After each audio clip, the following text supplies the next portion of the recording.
किसान का फौजी बेटा। हरियाणा नाम के शहर में सूरज नाम का एक नौजवान रहा करता था। उसकी माँ का नाम था शारदा और पिताजी का नाम था शंकर। दोनों का स्वभाव बहुत शांत था, इसलिए उनके घर में हमेशा शांति बनी रहती। सूरज के माँ पिताजी गरीब होने के कारण उनके घर में हमेशा खाने के लाले पड़े रहते। सूरज अपनी पढ़ाई के साथ साथ अपने माँ बाप का खेतों में काम करके हाथ बटा दिया करता था। यही बात उसके माँ और पिताजी को भा जाती थी।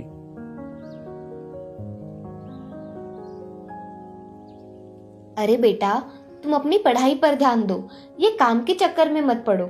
हाँ माँ, जब मैं नौकरी करने लगूंगा तो ये काम छोड़ दूंगा। अच्छा, मगर मैं चाहती हूँ कि तुम काम मत करो। हम दोनों है ना, हम संभाल लेंगे। हाँ बेटे, तुम्हारी माँ सही कह रही है, तुम इस काम के झंझट में मत पड़ो। ठीक है पिताजी, आप कह रहे हो तो मैं काम नहीं करूंगा, मगर पढ़ाई हो जाने के बाद तो मैं आपके साथ काम में हाथ बटा सकता हूँ ना। हाँ हाँ बेटा, तुम तुम्हारी पढ़ाई करने के बाद काम कर सकते हो।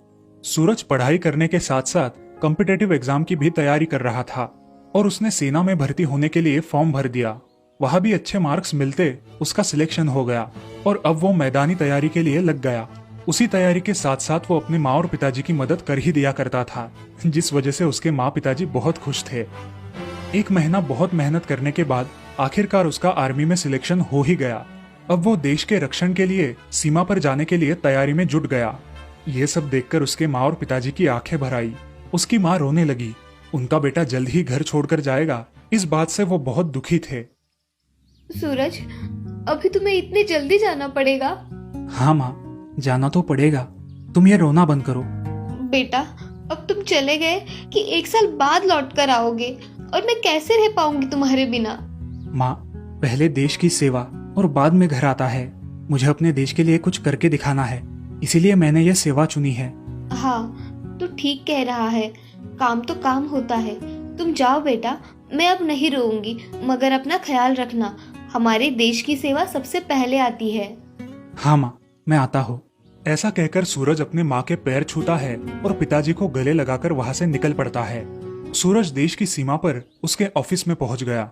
बहुत कम समय में ही उसने अपने काम में बहुत तरक्की की।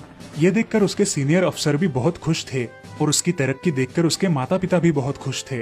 ऐसे ही एक दिन सूरज की माँ मंदिर में गई।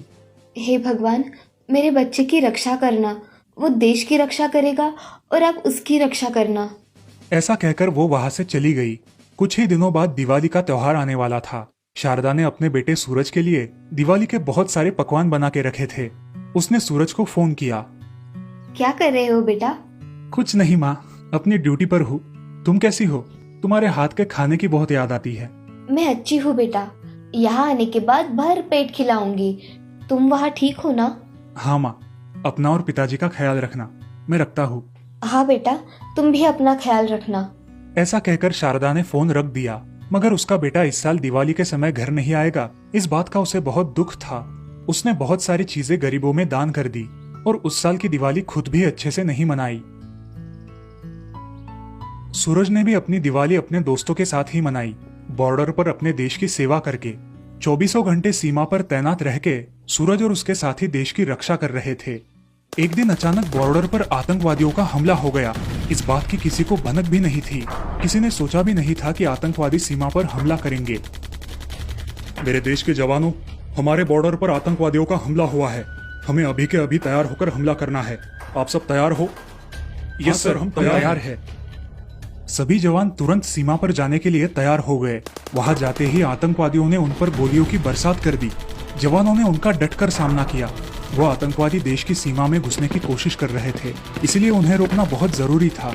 सूरज के मन में एक कल्पना आई और उसने अपने सीनियर साथी कैप्टन आशीष से कहा, सर, हमें आगे जाना पड़ेगा, नहीं तो ये हमारे साथियों को और ज्यादा जख्मी कर देंगे। हाँ, तुम सही कह रहे हो, चलो हम आगे निकलते हैं। हाँ सर।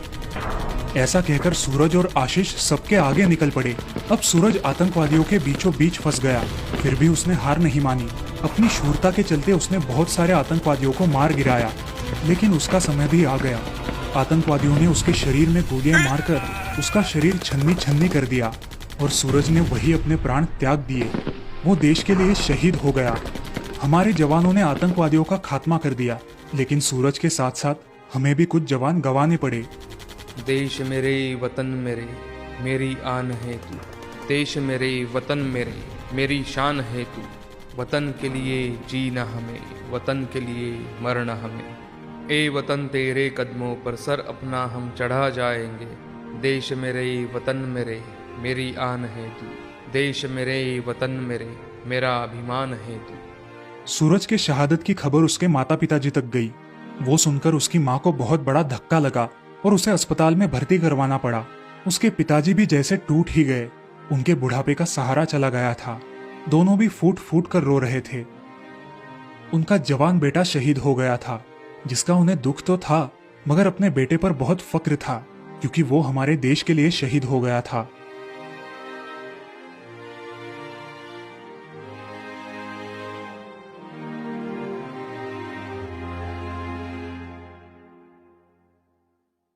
दोस्तों, इस कहानी से हमें ये सीख मिलती है कि हमें हमारे देश के जवानों के प्रति हमेशा आदर और सम्मान रखना चाहिए, क्योंकि वो है, इसीलिए हम सुरक्षित रहते हैं।